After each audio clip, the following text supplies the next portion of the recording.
Hi every one, welcome to good reviews channel. நாம் இன்னைக்கு பார்க்க போகிறது ஏ ரஞ்சித் சினிமாங்கிற மலையாள படத்தை நெட்ஃப்ளிக்ஸில் ரிலீஸ் பண்ணியிருக்காங்க. அதோட ரிவ்யூ தான் பார்க்க போகிறோம். இந்த படத்தோட கதை என்னன்னா, படத்தோட ஹீரோவான ஆசிஃப் அலி ஒரு டிவி சேனலில் பிராங்க் ஷோ பண்ணிட்டு இருக்காரு. அவருக்கு டைரக்டர் ஆகணும்னு ஆசை இருக்கு.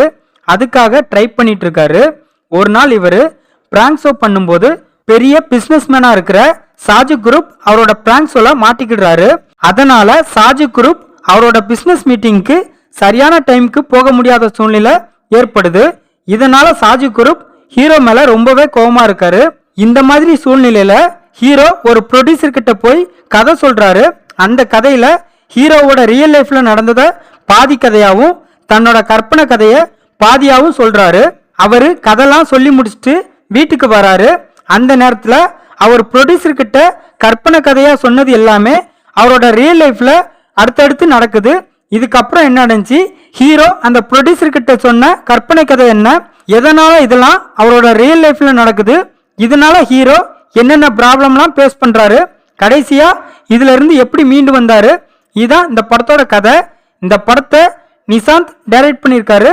இந்த படத்துல ஆசிஃப் அலி, சாஜி குரூப், நிமிஷா, அன்சன் இன்னும் பலர் இந்த படத்தில் நடிச்சிருக்காங்க.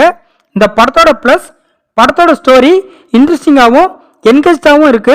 ஹீரோவான ஆசிஃப் அலி ரொம்ப தரமா நடிச்சிருக்காரு.